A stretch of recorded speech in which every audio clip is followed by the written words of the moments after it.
North Korea में कई ऐसे अजीबोगरीब व खतरनाक नियम कानून हैं जिसके बारे में जानकर आप भगवान को भी धन्यवाद करेंगे कि आपका जन्म उस देश में नहीं हुआ। कभी अपने लगातार मिसाइल परीक्षणों के कारण चर्चा में रहने वाला उत्तर कोरिया एक बार फिर से सुर्खियों में है। इस बार सुर्खियों में रहने का कारण ये है कि वहां के सुप्रीम लीडर किम जोंग के खराब स्वास्थ्य की खबरें सामने आ रही है। कार्डियोवास्कुलर सर्जरी के बाद 36 वर्षीय किम जोंग का स्वास्थ्य बेहद गंभीर बताया जा रहा है और तब से ये खबर पूरी दुनिया में जंगल में आग की तरह फैल गई है। अमेरिकी अधिकारी लगातार इस पर नजर बनाए हुए हैं। हालांकि ये खबर सच्ची है या फिर कोरी अफवाह, इस पर कोरियाई मीडिया और वहां के अधिकारियों ने भी कोई पुष्टि नहीं की है। उत्तर कोरियाई नेता किम जोंग का स्वास्थ्य ही इतनी सुर्खियां क्यों बटोर रहा है? इसके जवाब में हम आपको बता दें कि उत्तर कोरिया एक तानाशाह देश है जहां पर दुनिया के बाकी देशों के अलावा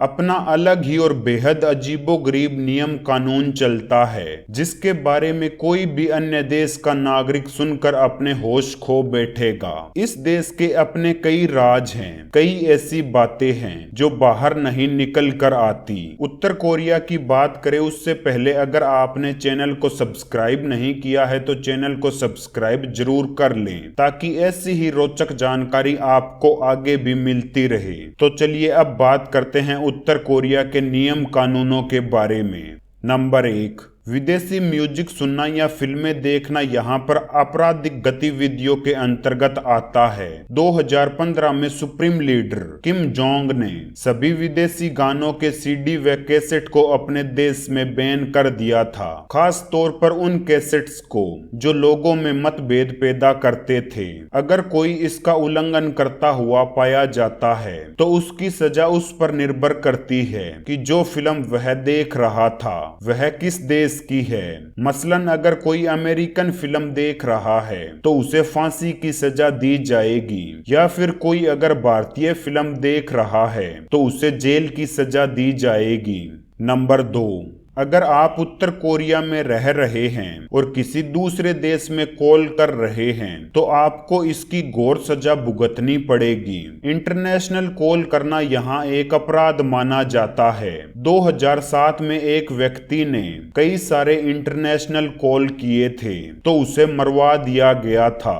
नंबर 3, अगर कोई मीटिंग में जहां पर किम जोंग उन्हें संबोधित कर रहे हो वहां मौजूद है और आप अगर वहां सो गए तो इसके लिए आपको अपनी जान भी गंवानी पड़ सकती है। 2015 में तत्कालीन रक्षा मंत्री हयोन योंग चोल को एंटी एयरक्राफ्ट गन से 100 लोगों के सामने मार दिया गया था क्योंकि वे किम जोंग के एक कार्यक्रम के दौरान सो गए थे। नंबर 4, ऐसी कोई भी चीज जो किम जोंग या उनके परिवार का अपमान करती है उसे उत्तर कोरियाई कानून के तहत ब्लास्फेमी, भगवान का तिरस्कार माना जाएगा। इसके तहत उसे कड़ी से कड़ी सजा दी जाएगी। जनवरी में एक ऐसी खबर सामने आई थी जिसमें एक महिला ने किम की तस्वीरों को आग से बचाने की बजाय अपने बच्चे को बचाया। मात्र इसके लिए महिला को जेल की सजा दे दी गई थी। आपको जानकर हैरानी होगी कि अगर आपने किम की तस्वीर से डस्ट भी नहीं हटाया तो इसके लिए आपको दोषी ठहराया जा सकता है। इसके लिए हर किसी के घर में एक खास डस्टर दिया गया है। नंबर 5, यहाँ पर केवल पुरुषों को ही ड्राइव करने की आजादी है, महिलाओं को ड्राइव करने की आजादी नहीं है, भले ही वे ट्रैफिक ऑफिसर क्यों न हो। सरकार का सख्त निर्देश है कि 100 लोगों पर केवल एक कार होनी चाहिए।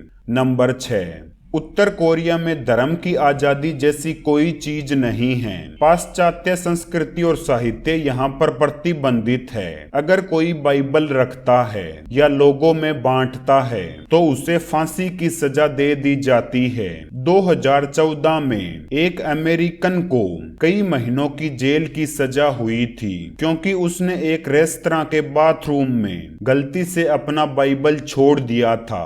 नंबर 7, 8 जून को जब उत्तर कोरियाई प्रेसिडेंट किम इल सूंग की 1994 में मौत हुई थी, तब से लेकर अब तक हर साल उस तारीख को मुस्कुराना प्रतिबंधित है। इस दिन से जोर से बात करना, शराब पीना और डांस मस्ती करने पर भी बैन है। अगर आपने इसका उल्लंघन किया तो आपको या तो लेबर कैंप भेजा जा सकता है या आपकी जान ले ली जा सकती है। आज भी प्रेसिडेंट सूंग का शव एक शीशे के ताबूत में सुरक्षित है और यहाँ आने वाले हर टूरिस्ट को इसके आगे सर झुकाना अनिवार्य है।